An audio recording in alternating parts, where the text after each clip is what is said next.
Hi, this is Jaya. In this video, we shall see the story of Cupid and Psyche.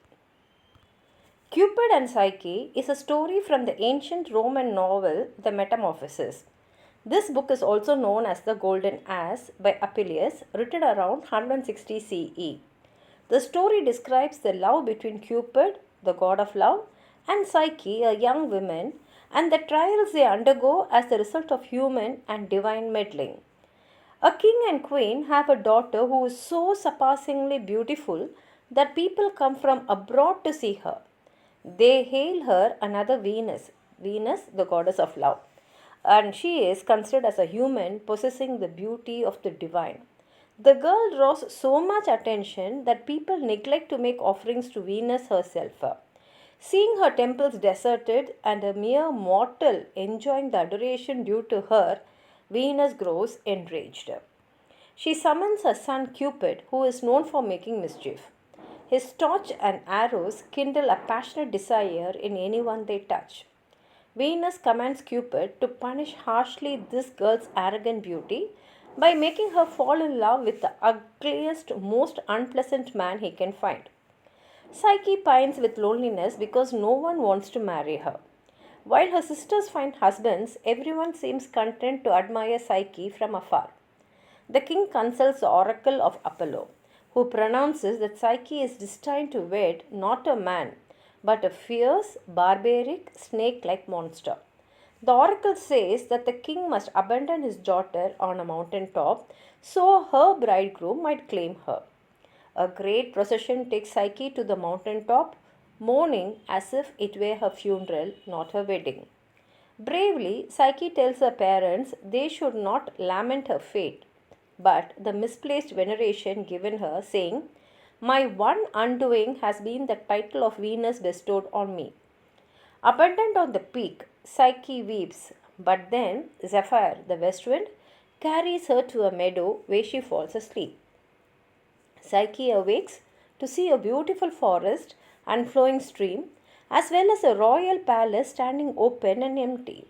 As she enters, marveling at the columns of gold, wall carved of silver, and mosaic floor patterned with jewels, a disembodied voice whispers, "Lady, all these things are yours."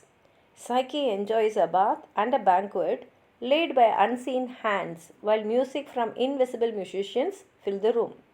That night, in darkness, her unknown bridegroom comes to her and then departs before dawn.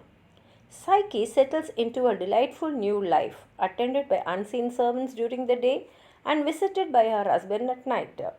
One night, her husband advises Psyche that though her sisters seek her, she should not meet with them, as they will bring utter destruction.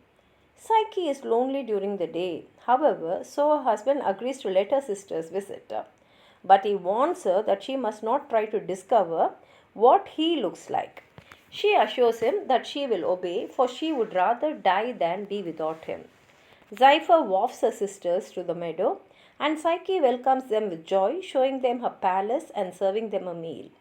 When her sisters question her about her husband, Psyche tells them he is a handsome youth who spends his days hunting. She heaps them with jewels as parting gifts before Zephyr returns them home. Psyche's good fortune stirs envy in her sisters. Psyche's husband warns her again that her sisters will persuade you to pry into my appearance, but a single glimpse of it will be your last. She must keep a secret, he says, for the sake of their unborn child. Overjoyed that she is pregnant, Psyche again begs her husband to let her sisters visit her. She welcomes them a second time with a bath, meal, and music, all provided by unseen servants. The jealous sisters press for details about her husband, and Psyche tells them this time that he is a respected, middle aged man who travels a great deal. Again, she showers them with gifts before they depart. The sisters' envy torments them. They insist she doesn't deserve her good fortune. Visiting Psyche for the third time, they convince her that her husband must be the monstrous dragon of the prophecy.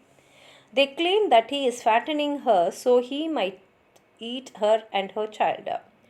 Her sisters insist Psyche to hide a lamp and a knife in her bedroom and cut off the monster's head as it sleeps.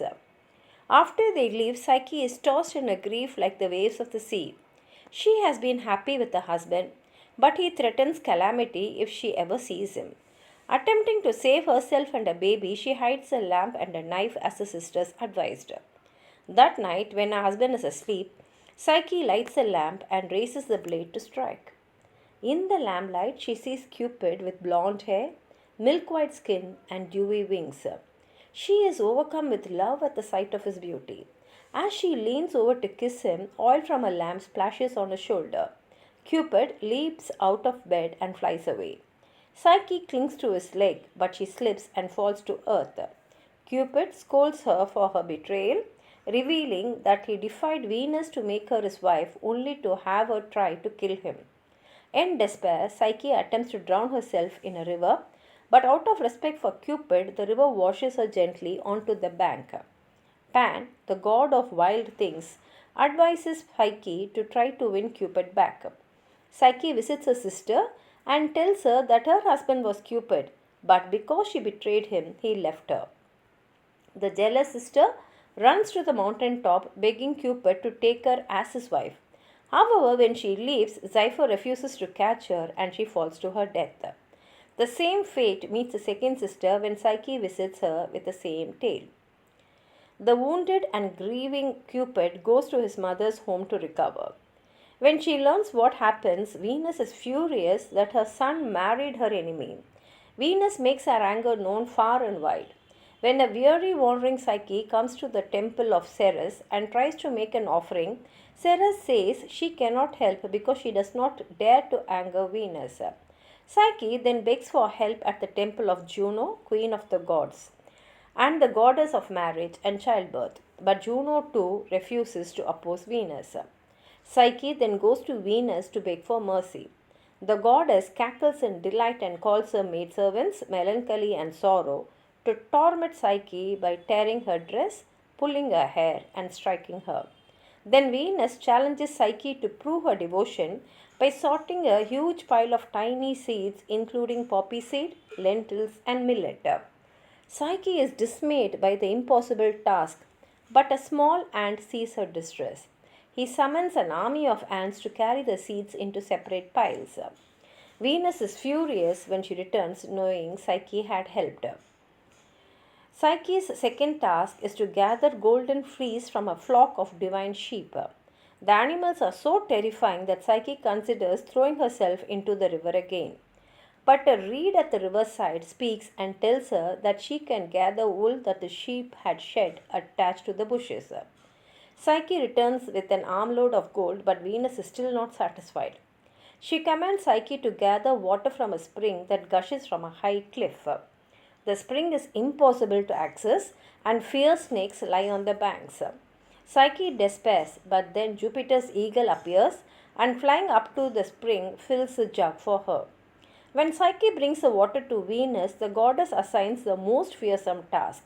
She commands Psyche to travel to the underworld and fetch a beauty ointment from Proserpina, wife of Hades, god of the underworld.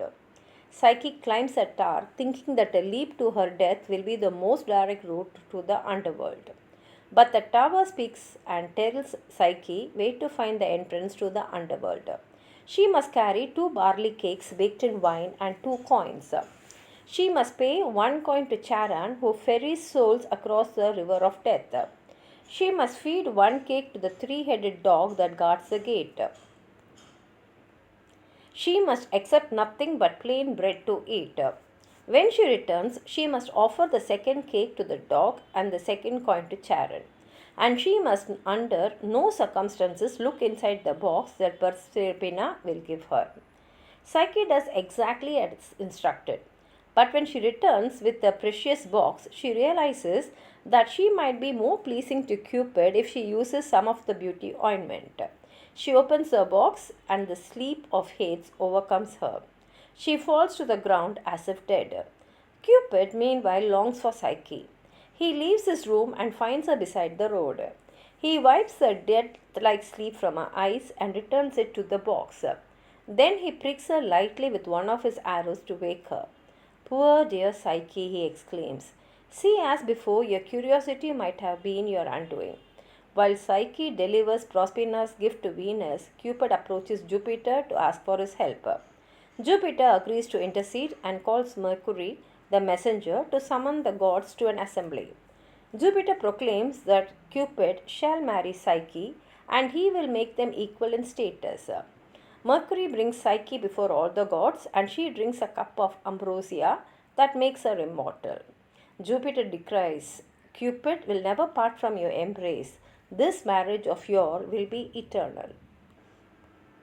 A marriage feast follows. Bacchus serves wine, Apollo plays the lyre while the muses sing in harmony and Venus dances.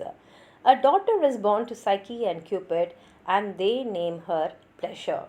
And here ends the story.